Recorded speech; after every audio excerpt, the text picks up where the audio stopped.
नमस्कार, प्रतिध्वनि में आपका स्वागत है।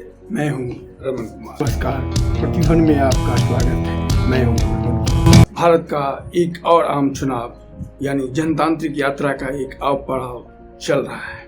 तो आज फिर बात करते हैं भारत के इस जनतांत्रिक यात्रा के पहले पड़ाव की, यानी पहले चुनाव 1951 की। तब IB यानी इंटेलिजेंस ब्यूरो के डायरेक्टर पंडित नेहरू के निजी सचिव MO मथाई के पास इस सुझाव के साथ पहुंचे कि प्रधानमंत्री का सुरक्षा की दृष्टि से सामान्य कॉमर्शियल उड़ानों में यात्रा करना उचित नहीं है, न ही उपयुक्त, इसलिए उन्हें ऐसा नहीं करना चाहिए। पर उन्होंने मथाई से इसके विकल्प के तौर पर वायुसेना के विमान की प्रयोग की बात बताई, पर वह सशुल्क। उस समय नैतिकता का एक तकाजा होता था और लोग मनमानी की इतनी आज़ादी भी नहीं थी।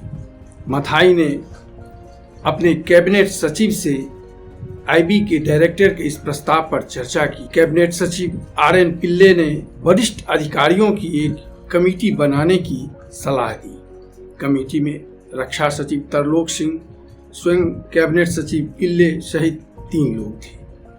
इस कमेटी ने सुझाव दिया कि प्रधानमंत्री वायुसेना का विमान प्रयोग में तो ला सकते हैं, पर यात्रा का खर्च उन्हें वहन करना होगा। क्या आज के दौर में कोई भी अधिकारी प्रधानमंत्री को इस तरह की हिदायत देने की सोच सकता है? इसके लिए प्रधानमंत्री के लिए जो शुल्क निर्धारित किया गया वह अन्य कॉमर्शियल हवाई यात्रा के बराबर। लेकिन जब पंडित नेहरू के पास यह खबर गई, उन पर चर्चा की गई, तो उन्होंने बिना कैबिनेट में इस पर सहमति और चर्चा के ऐसा करने से मना कर दिया। तब मथाई ने CAG से बात कर इससे संबंधित फाइल उनके पास भेजी। कहते हैं 3 दिनों के बाद CAG ने अपनी इस टिप्पणी कि ऐसा किया जा सकता है के साथ फाइल वापस भेजी, जिसे कैबिनेट के सदस्यों के पास भेजा गया। कैबिनेट में इस पर चर्चा बनी और नियम बना कि पंडित नेहरू अपनी यात्रा के लिए किराया दें एयरलाइन के यात्रियों को देना होता है और प्रधानमंत्री के साथ जाने वाले सुरक्षा स्टाफ और प्रधानमंत्री कार्यालय के लोगों का किराया सरकारी कोष से दिया जाए। इसके साथ यदि पंडित नेहरू के दल के यानी कांग्रेस के दल का कोई नेता प्रधानमंत्री के साथ यात्रा करे तो उसे भी वह किराया देना होगा।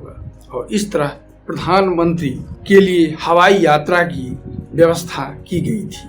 वैसे भी तब भारतीय वायुसेना के पास डकोटा के कुछ चंद विमान होते थे, तब इस तरह अत्याधुनिक विमानों की सुविधा भी नहीं थी। और इस तरह भारत के पहले आम चुनाव में प्रधानमंत्री के लिए एक सुरक्षित हवाई यात्रा की व्यवस्था की गई थी। तब कांग्रेस नेता के तौर पर पंडित नेहरू ने करीब 305 चुनावी सभाओं को संबोधित किया था, जिसके लिए उन्होंने 18,348 मील की हवाई यात्रा, 5,682 मील सड़क मार्ग से और 1,612 मील रेल से तथा लगभग 90 मील नाव से यात्रा की थी। तब डकोटा के विमान में इतनी क्षमता नहीं होती थी कि वह लंबी उड़ान भर सके।